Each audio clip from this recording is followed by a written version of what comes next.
하나님 말씀 함께 받도록 하겠습니다. 오늘 주시는 말씀 고린도전서 9장입니다.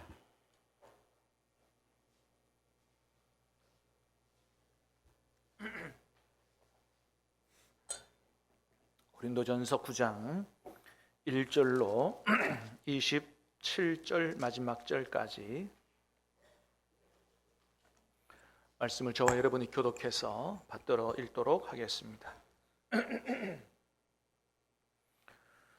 신약성경 273면 고린도전서 9장 1절로 마지막 절까지입니다. 하나님의 말씀입니다. 내가 자유인이 아니냐, 사도가 아니냐, 예수 우리 주를 보지 못하였느냐, 주 안에서 행한 나의 일이 너희가 아니냐.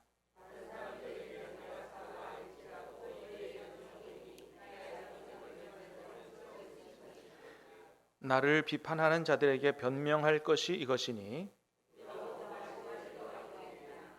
우리가 다른 사도들과 주의 형제들과 게바와 같이 믿음에 자매된 아내를 데리고 다닐 권리가 없겠느냐? 누가 자기 비용으로 군복무를 하겠느냐? 누가 포도를 심고 그 열매를 먹지 않겠느냐? 누가 양떼를 기르고 그 양떼의 젖을 먹지 않겠느냐?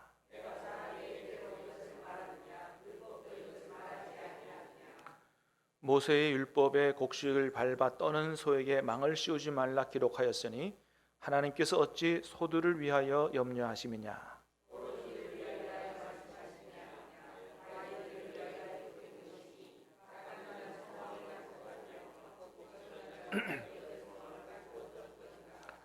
우리가 너희에게 신령한 것을 뿌렸은즉 너희의 육적인 것을 거두기로 과하다 하겠느냐.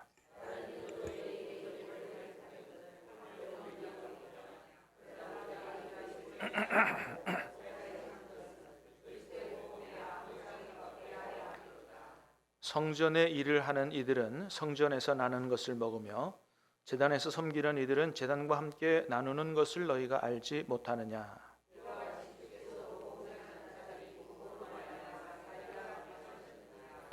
그러나 내가 이것을 하나도 쓰지 아니하였고 또 이 말을 쓰는 것은 내게 이같이 하여 달라는 것이 아니라 내가 차라리 죽을지언정 누구든지 내 자랑하는 것을 헛된 대로 돌리지 못하게 하리라.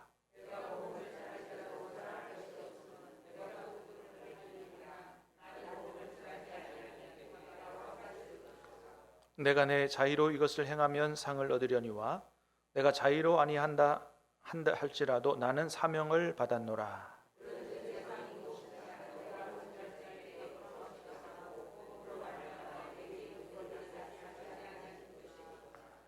내가 모든 사람에게서 자유로우나 스스로 모든 사람에게 종이 된 것은 더 많은 사람을 얻고자 함이라.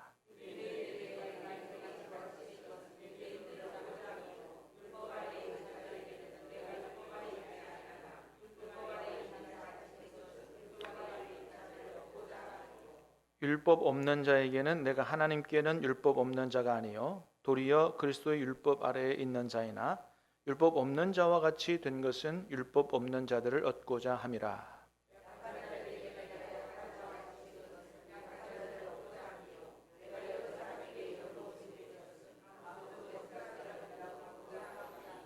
내가 복음을 위하여 모든 것을 행함은 복음에 참여하고자 함이라.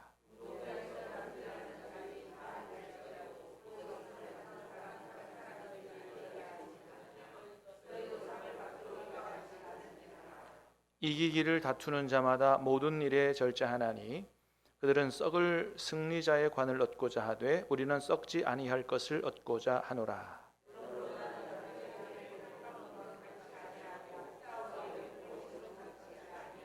같이 읽습니다. 내가 내 몸을 쳐 복종하게 함은 내가 남에게 전파한 후에 자신이 도리어 버림을 당할까 두려워함이로다. 아멘. 여러분 어젯밤에 잠 잘 주무셨어요? 잘 못 주무신 분 손 들어보세요. 많은 분들이 못 주무셨는데 저도 잠을 잘 못 자가지고 지금 히타도 틀어 좀 정신이 몽롱하기도 하고 어제 오늘만큼 대통령이 그렇게 미울 수가 없어요. 예? 잠도 잘 못 자게 하고 오늘 내가 설교해야 되는데 설교 준비도 힘들고 더군다나 하필이면 이 고린도전서 강의 9장이 무거운 주제 가지고 설교해야 되는데 설교 준비하는데 마음도 집중도 안 되고 참 얼마나 참 미운지. 그래도 참 다행히도 저는 그 하나님의 은혜고 하나님이 우리나라를 지켜주신다 그렇게 생각해요. 계엄군이 먼저 국회를 장악했으면 어떡할 뻔했어요. 근데 계엄군이 도착하기 전에 뭐 경찰이 있었지만은 그래도 국회의원들을 들어가게 하고 해서 계엄 해제 결정을 해서 6시간 만에 계엄이 해제돼서 참 얼마나 다행인지 모릅니다. 하나님의 은혜인 줄 믿습니다. 우리 감사의 박수 한번 올리십시다. 자, 오늘 밤 우리 진짜 예수 믿는 사람이라는 제목으로 말씀 듣고 기도하려고 그러는데요. 사랑하는 여러분, 우리가 예수님을 믿되 진짜로 정말로 예수님을 믿는 저와 여러분 될 수 있기를 주님의 이름으로 축복합니다. 자, 진짜 예수님 믿어야 된다. 그럼 진짜 예수님 믿는 게 뭐냐? 여러 가지로 얘기할 수 있지만은 오늘 본문에 근거해 보면 진짜 예수님을 믿는 사람은 다르게 살더라 그런 거예요. 진짜 예수님 믿는 사람은 안 믿는 사람하고 다르게 살더라. 진짜 예수 믿는 것은 삶으로 나타나더라 그런 거예요. 여러분 마태복음에 7장에서 예수님 하신 말씀이 있어요. 같이 봅니다. 시작. 그들의 열매로 그들을 알지니 가시나무에서 포도를 또는 엉겅퀴에서 무화과를 따겠느냐. 이와 같이 좋은 나무마다 아름다운 열매를 맺고 못된 나무가 나쁜 열매를 맺나니 좋은 나무가 나쁜 열매를 맺을 수 없고 못된 나무가 아름다운 열매를 맺을 수 없느니라. 아름다운 열매를 맺지 아니하는 나무마다 찍혀 불에 던져지느니라. 이러므로 그들의 열매로 그들을 알리라. 아멘. 자, 예수님 무슨 말씀하셨다고요? 열매로 그들을 알게 될 거다. 가시나무에서 포도를 엉겅퀴에서 무화과 따겠느냐? 좋은 나무마다 좋은 열매를 맺고 못된 나무가 나쁜 열매를 맺는다. 좋은 나무가 나쁜 열매를 맺을 수 없고 못된 나무가 아름다운 열매를 맺을 수 없느니라. 그러므로 그들의 열매로 그들을 알리라. 여러분 이게 무슨 예수님이 나무 얘기 무슨 과일 얘기 하시는 거겠어요? 그렇지 않죠. 진짜 구원받은 사람과 구원받지 못한 사람, 진짜 예수 믿는 사람과 입으로만 예수 믿는 사람. 요 21절 요 7장 20절이죠. 20절 그 다음에 우리가 잘 아는 말씀 나와요. 주여 주여 하는 자마다 다 천국에 들어갈 것이 아니요. 그래서 진짜 입으로만 아니고 진짜 예수 믿는 사람이 어떤 사람인지를 말씀하는 거거든요. 그러니까 진짜 예수 믿는 사람은 어때요? 좋은 열매를 맺는, 그러니까 삶이 달라질 수밖에 없다. 하나님을 모르는 사람과 다른 좋은 열매를 맺을 수밖에 없다고 말씀을 하는 겁니다. 자, 그래서 진짜 예수 믿는 사람은 어떻게 사느냐? 그 예를 바울은 자기 자신의 삶을 들어서 오늘 본문 가운데서 증거하는 거예요.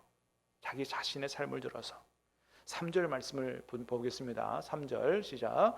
나를 비판하는 자들에게 변명할 것이 이것이니. 자, 바울이 뭐라 그런다고요? 나를 비판하는 자들에게 변명할 것이 이것이다. 그래서 사실 여러분 예수님 이후로 바울처럼 주님을 위해서 복음을 위해서 교회를 위해서 산 사람이 누가 있겠어요? 예? 바울을 넘어설 수 있는 사람이 누가 있겠어요?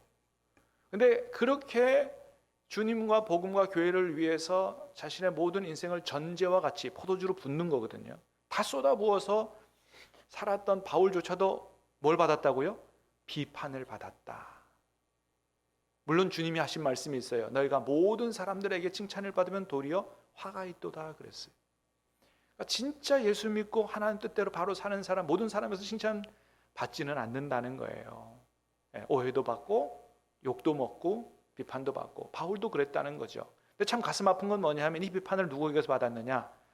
자신이 목숨 걸고 개척한 고린도 교회 성도들로부터 비판을 받았다는 겁니다. 무엇 때문에 바울이 그런 비판을 받았느냐? 오늘 본문에는 구체적으로는 뭐 나와 있진 않아요. 근데 이 전체 우리가 문맥을 읽어봤던 것처럼 아마도 11절을 보면 그게 사례비 문제, 생활비 문제가 아니었을까 생각이 돼요. 자, 11절 읽어볼까요? 시작. 우리가 너희에게 신령한 것을 뿌렸은즉 너희의 육적인 것을 거두기로 과하다 하겠느냐. 그러니까 고린도 교회를 개척하고 바울이 하나님 말씀을 열심히 전하고 말씀을 가르치고 그렇게 했단 말이죠. 그럼 그렇게 해서 하나님의 복음을 위해서 교회를 위해서 헌신했는데 바울도 먹고 살아야 될 거 아니에요, 그죠? 그러면 바울의 논리는 뭐가 맞다는 거예요? 성도들이 바울에게 생활비를 주는 게 마땅하지 않느냐. 그러니까 신령한 것을 뿌렸는데 너희가 가진 육적인 것, 경시적인 것, 물질적인 것을 받기로 이걸 과하다고 하겠느냐? 그렇지 않다라고 하는 거죠. 그래서 여러분 그 15절에 보면 여러분 성경 한번 보세요. 15절에 바울이 뭐라 그러냐면 이런 얘기예요. 그러나 내가 이것을 하나도 쓰지 아니하였고 이 말을 쓰는 것은 뭐라고요? 내게 이같이 하여 달라는 것이 아니라, 그러니까 나에게 생활비 달라, 사례비 달라 이거 얘기하는 게 아니라 뭐예요? 차라리 내가 죽을지언정 누구든지 내 자랑하는 것을 헛된 대로 돌리지 못하게 하리라. 그 사실은 여러분 바울이 이 고린도전서 9장을 써서 고린도 교회 성도들에게 보내는 것이 부담스러웠던 것처럼 한국 교회 목회자들도 고린도전서 9장을 설교하기가 대단히 부담스럽다고요. 왜요? 혹이나 사례비 더 달라고 여러분이 오해할까 봐. 근데 참 다행히도 우리 내년에 예산을 결정하는 예산당회가 지난 주일날 지났어요. 그리고는 제가 제 사례비를 동결하라고 말씀드렸어요. 그러니까 여러분 오해하지 마세요. 지금 고린도전서 차례대로 강의하고 있는 거고 하필이면 이때 고린도전서 9장이 걸렸는데 한편으로는 부담스럽기도 하지만 하나님이 이렇게 이 목회자들 주의 종들의 생활비를 걱정해 주는구나 하는 마음도 들어서 위로도 되고 그렇게 했습니다. 자, 어쨌든 오늘 말씀을 통해서 절대로 시험에 빠지지 말게 되기 바라고 저와 여러분이 다 오늘 말씀을 통해서 우리에게 말씀하시는 주님의 뜻을 깨달아 하는 복된 시간 될 수 있기를 주님의 이름으로 축복합니다. 자, 그래서 4절에서부터 7절까지 그런 얘기해요. 4절부터 7절 시작. 우리가 먹고 마실 권리가 없겠느냐? 우리가 다른 사도들과 주의 형제들과 게바와 같이 믿음이 자매된 아내를 데리고 다닐 권리가 없겠느냐? 어찌 나와 바나바만 일하지 아니할 권리가 없겠느냐? 누가 자기 비용으로 군복무를 하겠느냐? 누가 포도를 심고 그 열매를 먹지 않겠느냐?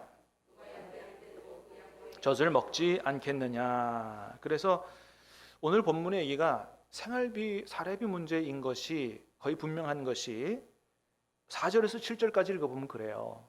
뭐라 그래요? 첫 번째, 바울이 자기도 이런 권리가 있다는 거죠. 먹고 마실 권리. 밖에 나가서 돈 안 번다고 그래서 하나님의 일을 영적인 것을 한다고 그래서 굶어 죽으라는 법은 없지 않느냐. 먹고 살 권리가 있지 않느냐는 거죠. 또 뭐예요? 결혼할 권리도 있지 않느냐. 그러나 바울은 뭐예요? 독신이었죠. 결혼하지 않았습니다. 그러니까 예수님과 결혼해서 예수님 앞에 자기 인생을 다 쏟아부어 드린 사람이에요. 또 어찌 나와 바나바만 일하지 아니할 권리가 없겠느냐. 그러니까 우리도 세상 직업을 갖지 않고 오직 하나님의 일을 하는 것만으로 먹고 살 권리가 있다는 거죠. 그러면서 하는 얘기가 세상의 예를 봐라. 누가 자기 비용으로 군복무를 하겠느냐. 그렇잖아요. 여러분 군인으로 자신이 일을 하는 사람이 자기 돈 벌어가면서 군복무합니까? 그런 일이 세상에 없잖아요. 농사 짓는 사람 마찬가지죠. 농사 지은 것으로 벌어먹고 사는 거고 가축 키우는 것으로 벌어먹고 살지. 다 자기가 하는 일을 통해서 자기 생계를 유지하지. 그건 봉사로 하고 다른 거 해가지고 벌어먹고 살고 그런 사람이 없지 않느냐. 하나님의 일을 하는 것도 마찬가지 않느냐. 하나님의 일을 전적으로 하는 사람들은 하나님의 일을 하는 것으로 먹고 살아야지.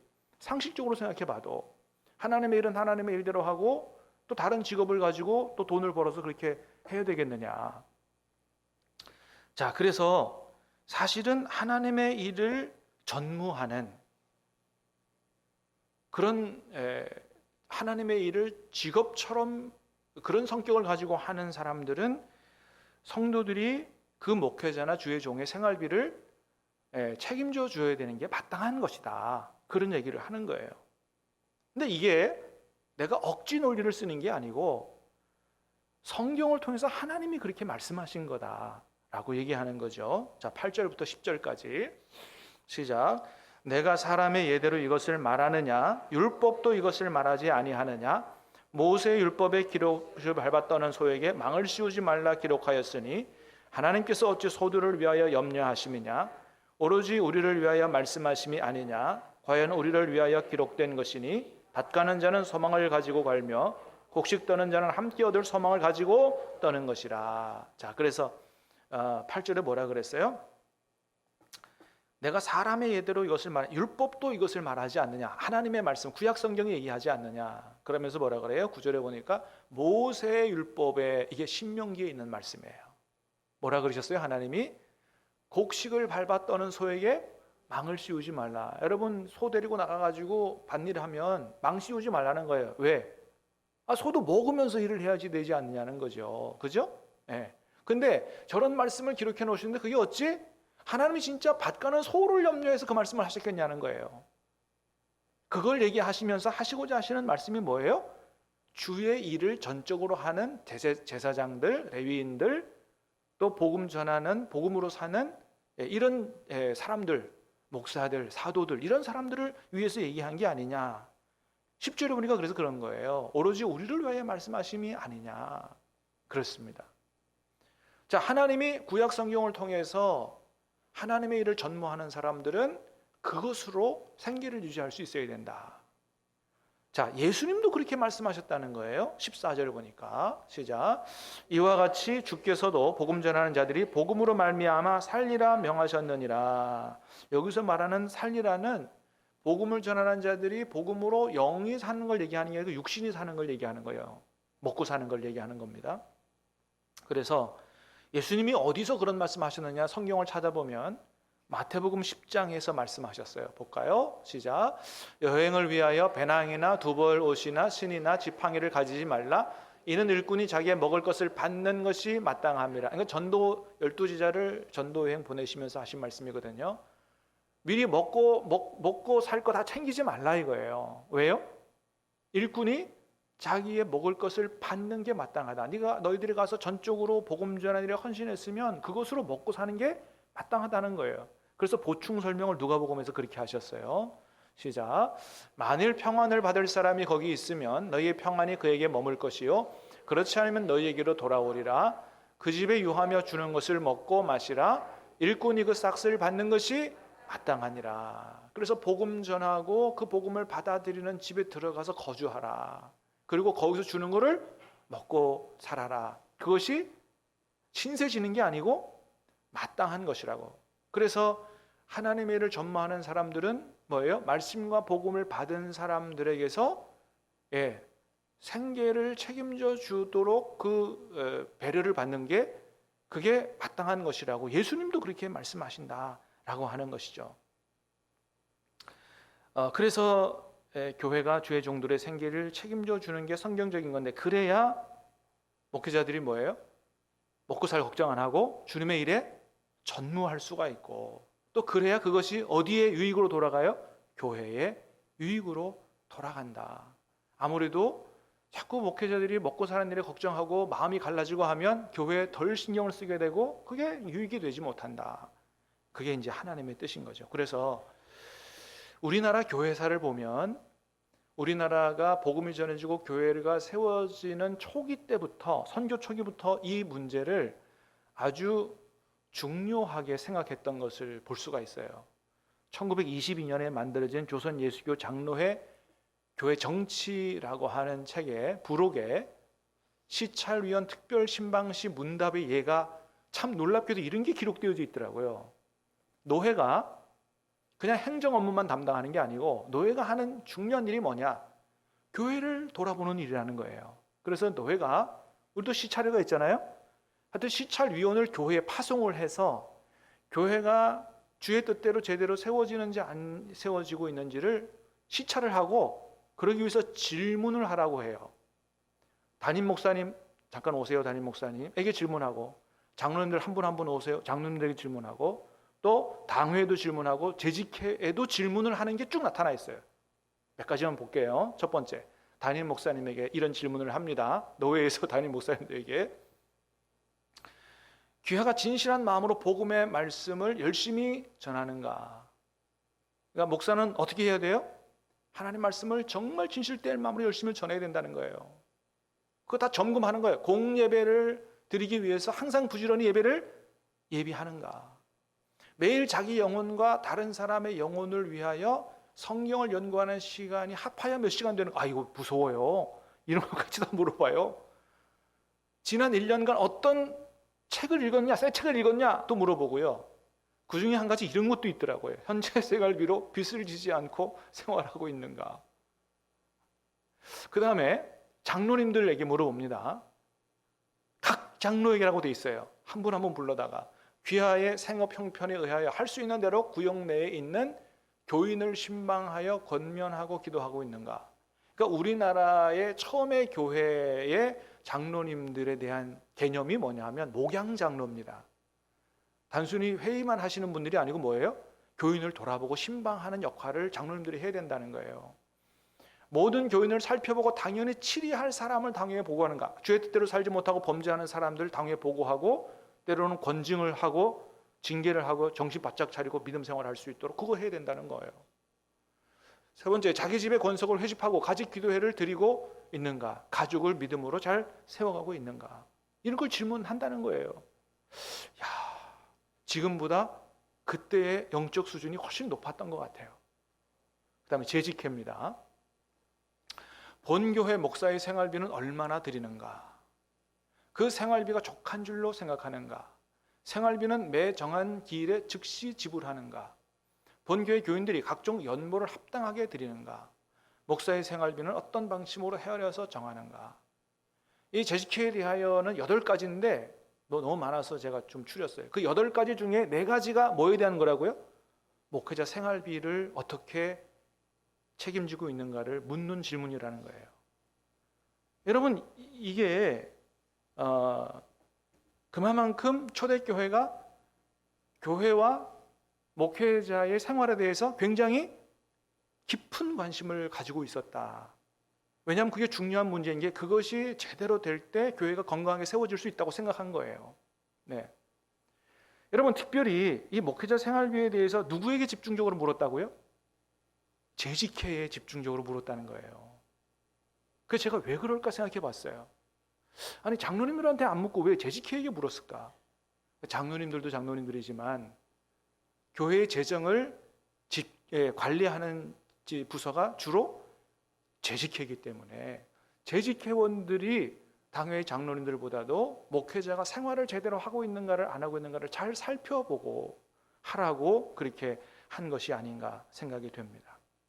자, 그런데 문제는 뭐예요? 문제는 고린도 교회처럼 개척한 지 얼마 안 되거나 교회 재정 상황이 넉넉치 않아서 목회자 생활비를 충분히 주지 못하는 교회가 있을 수가 있다는 거죠. 여러분, 교회에 항상 재정이 넘쳐가지고 얼마든지 풍성하게 줄 수 있는 다 교회가 그러면 무슨 문제가 있겠어요? 근데 이제 고린도 교회도 개척한 지 얼마 안 돼서 목회자의 바울에게 생활비를 충분히 주지 못하는 그런 이제 어려움이 있었던 것이죠. 자, 그랬을 때 바울이 어떻게 했다는 거예요? 오늘 본문에 구약 성경도 그렇고 주님도 그렇고 봐라, 교회가 목회자 생활비를 다 책임져야 된다고 근거를 들이대면서, 그러니까 너희는 반드시 어떻게든지 나에게 생활비를 줘야 된다 이렇게 얘기했냐 이거예요. 그렇게 안 했다는 겁니다. 그렇게 안 하고 어떻게 했다고요? 자신이 직접 일을 해서 돈을 벌어가면서 복음을 전하고 목회를 했다고 이야기를 하고 있다는 거예요. 자, 데살로니가전서 2장 9절도 한번 보겠습니다. 시작. 형제들아, 우리의 수고와 애쓴 것을 너희가 폐를 끼치지 아니하라고 밤낮으로 일하면서 너희에게 하나님의 복음을 전하였노라. 바울이 선택한 건 뭐라고요? 성경 구절이 이렇고 하나님 뜻이 이러니 반드시 너희가 이것은 책임져야 된다고 강권하고 또는 다툼하고 한 게 아니고, 상황을 이해하고 자신이 밤낮으로 일하면서 바울이 했던 일이 뭐예요? 천막을 만드는 일을 했거든요. 얼마나 힘들겠어요. 육체적인 노동인데. 그러면서 하나님 복음을 전하고 교회를 세웠다. 이게 데살로니가 전서에 나옵니다. 데살로니가 교회에게 보낸 편지예요. 예. 그러니까 데살로니가 교회를 개척할 때만이 아니고 오늘 본문에 보면 고린도 교회를 개척할 때도 그렇게 했다고 그래요. 12절 말씀 시작. 다른 이들도 너희에게 이런 권리를 가졌거든 하물며 우리의 일까 보냐. 그러나 우리가 이 권리를 쓰지 아니하고 범사에 참는 것은 그리스도의 복음에 아무 장애가 없게 하려 함이로다. 물론 바울에게 어떤 권리가 있어요? 예, 교회에서 충분한 생활비를 받고 일 안 할 권리가 있다고 그랬죠.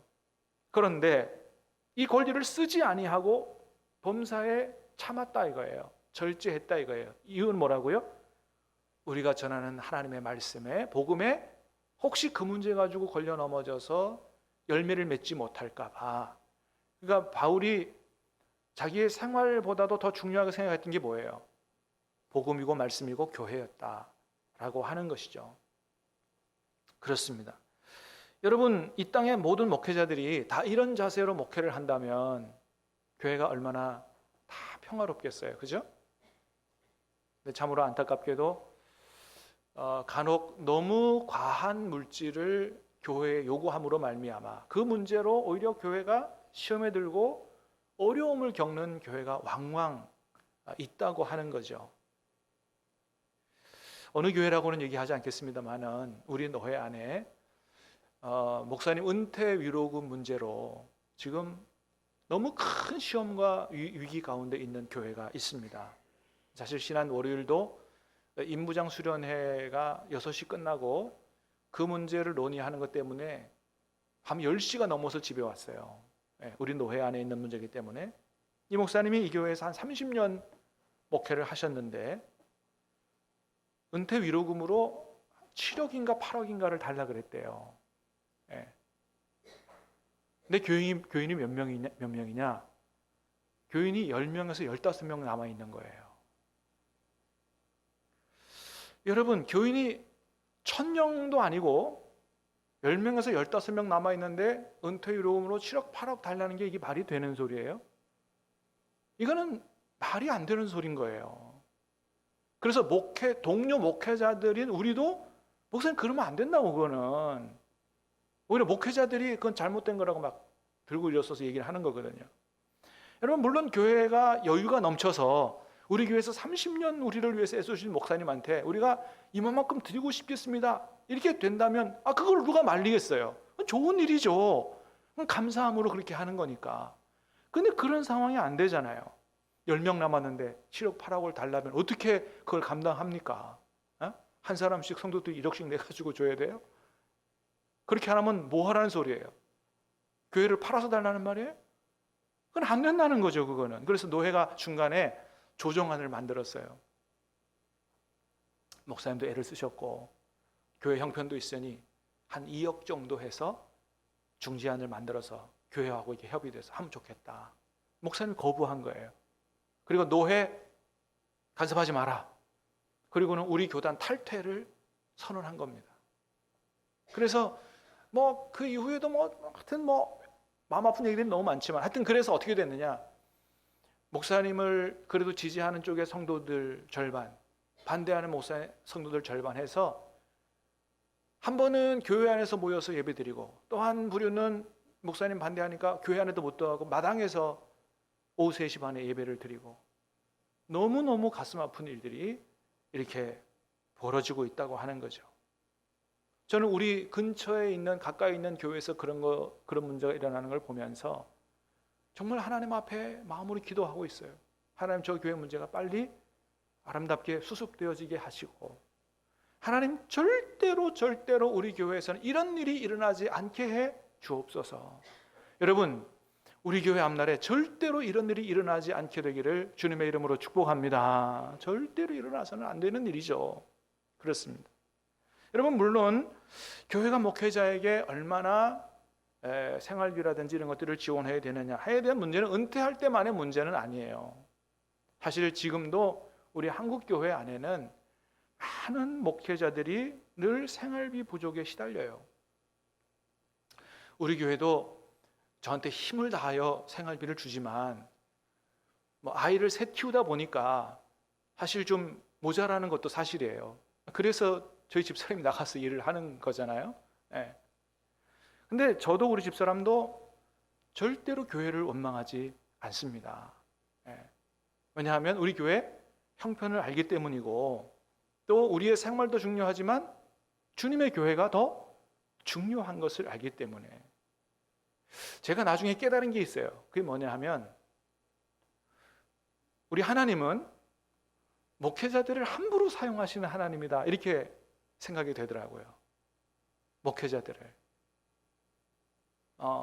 정말 훌륭하고 괜찮은 분인데 너무너무 어려운 곳에다 보내놓고 목회를 시키시는 거예요. 예. 왜 그럴까? 저분이 저기에서 목회할 분이 아닌데. 그런데 그렇게 하세요. 왜 그럴까요? 주님은 목회자도 소중하게 여기지만 주님의 몸된 교회를 더 소중하게 여기시기 때문이에요. 뭘 보면 알아요? 예수님을 십자가에 내어주신 거 보면 아는 거예요. 여러분, 세상에서 가장 귀한 분이 하나님의 아들 예수님 아니겠어요? 그런데 우리를 구원하도록 하기 위해서, 교회를 세우기 위해서 어떻게 하셨다고요? 십자가에 내어주시는 일들을 하신 거라고요. 그걸 보면 목회자가 소중하지만 얼마나 하나님이 교회를 소중하게 여기시는가를 잘 깨달아 알 수 있는 거예요. 그래서 모든 목회자들이 어떤 마음을 가져야 돼요? 나도 소중하지만 교회가 더 소중하다라고 하는 마음을 항상 가져야 되는 겁니다. 그리고 그렇게 주님의 부름에 순종하고 주의 교회를 섬길 때 이 모든 것이 다 하나님 앞에 칭찬과 상으로 돌아오게 될 줄로 믿습니다. 여러분은 안 믿는 것 같아요? 나는 그렇게 믿습니다. 하나님 앞에 모든 것이 다 칭찬과 상으로 돌아오게 될 것이다. 또 하나 믿는 게 있어요. 저 집사람이 믿는 게, 교회에서 충분히 채워주지 못하면 누가 채우신다? 하나님이 채우신다고 믿습니다. 할렐루야. 그리고 지금까지 그거를 경험하고 살아온 게 너무 많아요. 일일이 간증을 안 할 뿐이지 그것을 굳게 믿고 있고 그렇게 살아왔어요.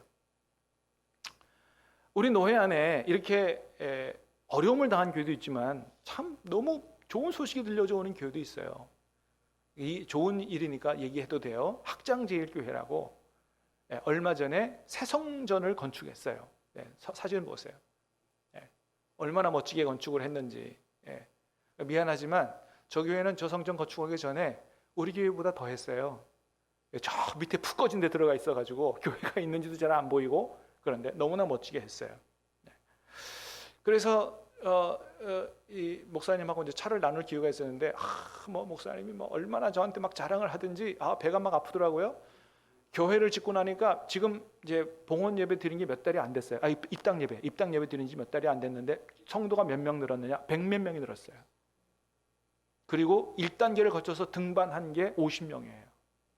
그래서 나한테 뭐라 그러냐면, 요즘에는 권 목사 교회 건물이 전도지야 그러더라고. 가만 생각해 보니까 그런 것 같아요. 일단 뭐예요? 오래된 교회는 잘 안 올라 그러니까. 짓고 나니까 막 사람들이 그렇게 몰려온다는 거예요. 저 교회를 지을 때 한 32억 정도 들었어요. 20억 정도는 교인들이 헌금했고 빚이 한 10억이 있다 그래요. 근데 그 20억 중에 어떤 한 장로님이 얼마를 헌금했냐면 10억을 헌금했어요. 한 10억 정도. 근데 그걸 얘기하려고 하는 게 아니고, 그 목사님이 얘기가 이런 얘기를 하는 거예요. 이 장로님이 그래도 본인이 생각해서 처음에 5억을 하고 또 얼마 해가지고 뭐 7, 8억인가 10억인가 했는데, 이 목사님이 사업을 한 이래로 이 성전을 지으면서 헌금하고 나고 나서 최고의 매출을 찍었다는 거예요. 최고의 매출. 여러분, 지금 경기가 얼마나 어려워요.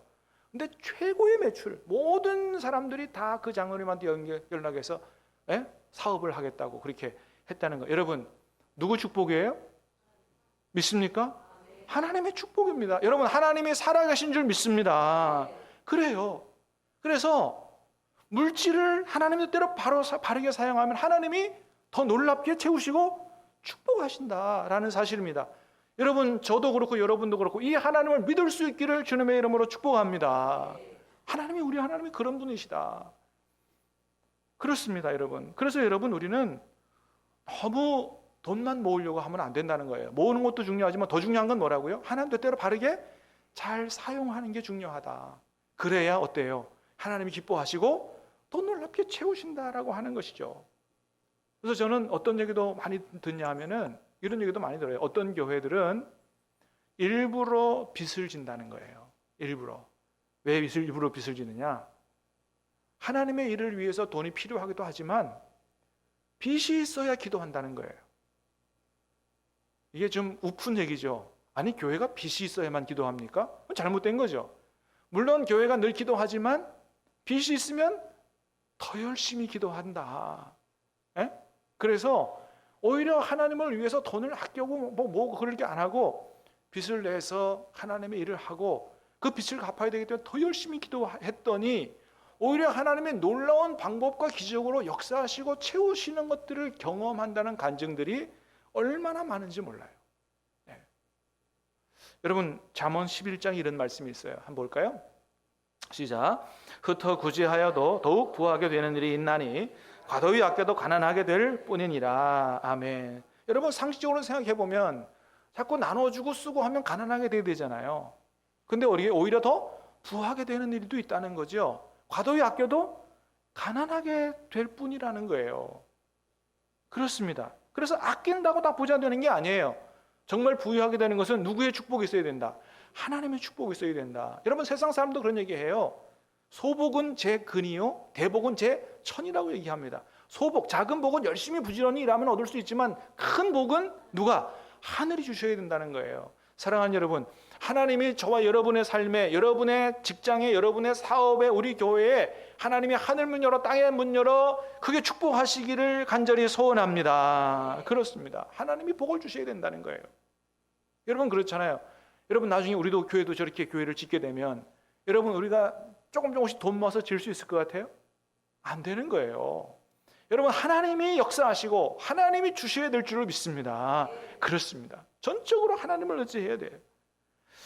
여러분, 오늘 본문에서 바울은 고린도 교회를 개척하면서 교회가 어려워서 생활비 넉넉히 받지 못했지만 오히려 그거를 자기가 돈을 벌어서 일하는 걸 자랑스럽게 생각했다. 그리고 이것은 반드시 내게 상으로 돌아올 것이라고 그렇게 고백을 해요. 18절 말씀 시작. 그런즉 내 상이 무엇이냐? 내가 복음을 전할 때 값없이 전하고 복음으로 말미암아 내게 있는 권리를 다 쓰지 아니하는 이것이로다 그랬어요. 내 상이 뭐냐? 복음 전할 때 값없이 전하고 복음으로 말미암아 내 권리를 마땅히 교회로부터 다 받을 권리가 있지만 그거 권리를 쓰지 않고 그렇게 한 것이다. 그래서 하나님께서 이런 나에게 상을 주실 것이라고 확신합니다. 어떤 상을 주시겠어요? 하나님께서 이 땅에서뿐만 아니고 장차 하늘에서 하나님의 하늘의 영광과 영생과 칭찬과 의의 면류관으로 하나님께서 이 세상에서 헌신한 것보다 비교할 수 없는 것으로 영원한 것으로 복을 주실 줄로 믿습니다. 그래서 오늘 본문을 통해서 하나님이 우리에게 주시는 말씀은 뭐겠어요? 목회자들도 그렇지만 교회도 너무 돈에 얽매여 살아서는 안 된다는 거예요.